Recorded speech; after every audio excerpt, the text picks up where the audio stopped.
Today I'm going to be reading Cargo Bay Ceti-78, the latest Warhammer community article from the Psychic Awakening. Cargo Bay Ceti-78 of the Adeptus Mechanicus cruiser Regulus Prime seemed to shimmer ghostly green on the portable vidscreen. In a shadowy passage of the busy ship, tech priest Belafont Creeler would have smiled if he still had the required muscles. Or a mouth, at that. Instead, he exhaled a small cloud of vapour through a metallic grill, satisfied as he looked at the somewhat distorted picture on the small screen. "I am on to you now, Kroll," he whispered to himself. There, in the sealed and supposedly hazardous cargo bay, something huge was stowed away under a dark and heavy canvas. Dominus Zoo Kroll had claimed that Ceti-78 had suffered a severe radiation leak and was to remain sealed, quarantined, and above all, empty until the proper canticles of cleansing and rituals of repair could be performed. All lies. Belafont had known it. Since the departure of Reclamation Fleet Kroll from Mars, he had been sure that Kroll and his secretive conclave were up to something. All their reclusive meetings, all the whispers, this coven of tech priests around Kroll reeked of heresy, and Belafont was bent on finding out what they had planned, what Kroll had planned. Belafont had been convinced from the start of the fleet's voyage that it had something to do with Cargo Bay Ceti-78. Kroll had claimed that his reclamation fleet had to depart early and that there had been no time to repair the radiation damage in one of Mars's manifold orbital dock stations. The fleet's navigators, so he had said, had warned of a worsening of the warp currents. The maintenance of this certain cargo bay would have to be performed en route, lest departure became too dangerous to risk. What tech priest who had all his cogs together would dare to anger the machine spirit of his vessel in this way? Belafont asked himself. Kroll had assured the other tech priests that although they had to leave early, auto-sanctified servo thralls, which he himself had hand-picked, were tirelessly working on the repairs. But still, there was only one logical conclusion, one resolution to which all of Belafont's calculations had led. Kroll was hiding something. For weeks, Belafont had tried to get access to Cargo Bay Ceti-78. He had tried to tap into the vid feed of the internal servo scrutineer lenses, but to no avail. He had sent a team of his personal Scutari to investigate the site. They had vanished. He had questioned low-ranking tech priests and thralls whom he suspected to be involved with Zoo Kroll and his cloistered attendants to some degree. Nothing. But finally, he had managed to introduce a servo skull into the ventilation system of the Reclamation Fleet flagship unnoticed. The small osseous drone had found its way through the entangled confusion of interlacing cables, leaking conduits, oily ducts, and lazily spinning fans. At last it had arrived at the sealed cargo bay, which turned out to be not very sealed at all, or the servo skull could never have reached it on this route. This alone proved that Kroll was lying. This and the various traps installed in the ventilation system, which the servo skull barely had managed to avoid. Now it was jutting through a rusty hatch in the ceiling into the wide open hall and pointing its scanning optics on the object below. And there it was, visible on Belafont's vidscreen. The evidence that Kroll had lied to them all. Cargo Bay Ceti-78 was not empty. But what exactly did Belafont see? His optic sensors hummed softly as they switched through various filters, which his augmented digits simultaneously scurried over the controls of the vidscreen. No matter how he tried to adjust what he saw though, he couldn't make any sense of it. All that the screen showed was a cavernous hall with nothing in it but the huge shape underneath the canvas. Belafont hissed a static curse in Binaric. How disappointing. If only he could get closer. If he could gain entrance to Cargo Bay Ceti-78 himself somehow to pry underneath that dark canvas. His fingers tapped on the vidscreen hesitantly while he calculated the risks and rewards of his next move. But he was nearly out of options, so he had to try. With a series of short command inputs, he urged the servo skull to hover down from the cramped frameworks and gangways of the cargo bay's ceiling. The small device descended into the open hall, approaching the veiled shape in the centre. The image on Belafont's screen flickered as the servo skull closed in on its target. After some tedious moments, it reached ground level and began to circle the enormous form. Belafont could make nothing of its shape though. He tried to match the picture with anything he had saved in the culture databanks of his enhanced mind, but the data was still insufficient. He came close to something which echoed real human frustration and urged the servo skull to hover closer. There, beneath the tuck of the canvas, was this. With a sudden hiss of noisy static, the image on his screen flashed and vanished. Startled by the abrupt event, Belafont took another step back into the dark corridor where he had been hiding. Hastily, he looked around if someone had seen him. He stowed the malfunctioning vidscreen device into the depths of his red robes. While his augmented metabolism slowed the rate his machine heart was pumping artificial fluids through his body, he straightened his garment with his mechadendrites and stepped into the main hallway of the deck again. His armoured feet rang on the grid steel plating as he paced in the direction of the nearest lift machinarium. He paid heed to appear innocuous, walking as slow as he dared and scribbling on a data slate. On his way, he evaded other tech priests and the occasional mindless servitor labouring away in the cramped corridors of the ship. Usually the servitors were programmed to step out of the path of any tech priest, of course, but Belafont worried that Kroll might have outfitted his thralls with auger devices of some sort. Surely he monitored everything happening on his ship if he wanted to go on his secret. Belafont had to hurry now.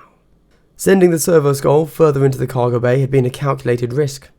Belafont had been almost sure that Kroll would have taken precautions to protect his precious cargo, even from inside the huge room.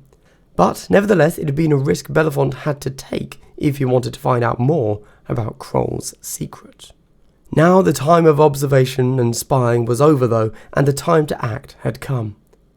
When Kroll found the remnants of Belafont's servo skull in the cargo bay, he would definitely prove more than resourceful enough to trace it back to its owner. Kroll surely knew by now that someone was on his track, but Belafont did not intend to let the tech priest Dominus find out that it was him. Not yet, at least.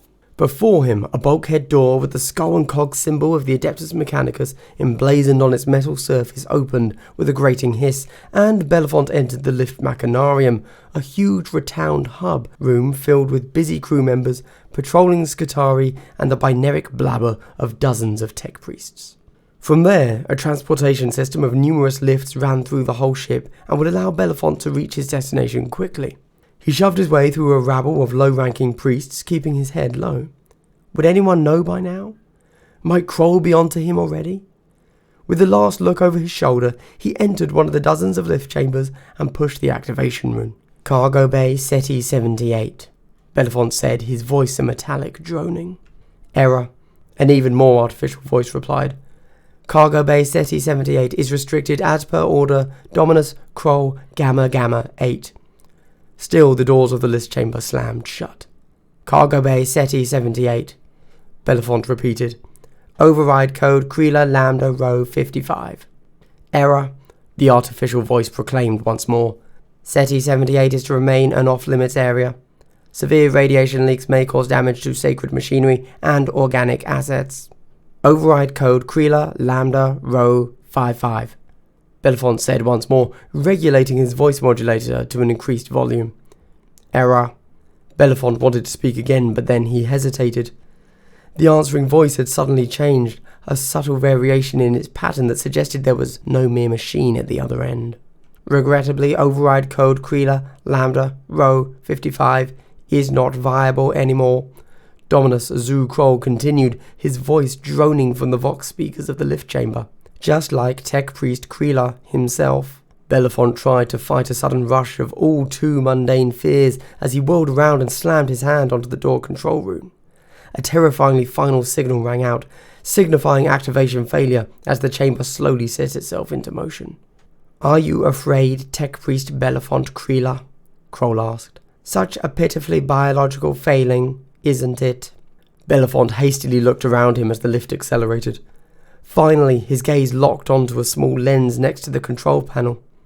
He knew Kroll was watching him, knew that Kroll was controlling the path of the lift chamber now. "Where are you taking me?" "Ah," Kroll answered. "Curiosity. A useful trait when searching for knowledge, but if it goes unchecked, it might lead to troubling results." "What about lies and deception?" Belafont asked, aggravated. "Do you deem those to be useful traits, Dominus? Or the calculated double standards you are applying?" You are observing it from a wrong angle, Kreela. Dominus Kroll's voice droned on as the lift accelerated further. The small chamber was filled with an alarming red light as it approached its unknown destination. The secrets I keep are the secrets of the Omnissiah. The subterfuges I apply are all calculated towards logical conclusions. You, on the other hand, interfered with things beyond your understanding, simply because you could not let it go. There are no double standards, just servants of the Omnissiah who are ready for the truth and those who are not. It is a binary division between those who are willing to understand his great workings and those who cannot. Arrogance is another very biological trait, Dominus, Bellefonte said, slowly. A mechanical staccato, something akin to laughter, came from the emitters. As is your short-sightedness, Kreela. But since you went through so much trouble, I shall at least reward your curiosity to some degree. Bellefonte stared at the faceless lens and said nothing. What is hidden in cargo bay Ceti-78? Kroll said. It is called the Valian device. If you would have waited, you could have basked in the glory of the Omnissiah once I had revealed the true power of this machine. Now you shall only know its name. Be grateful for that.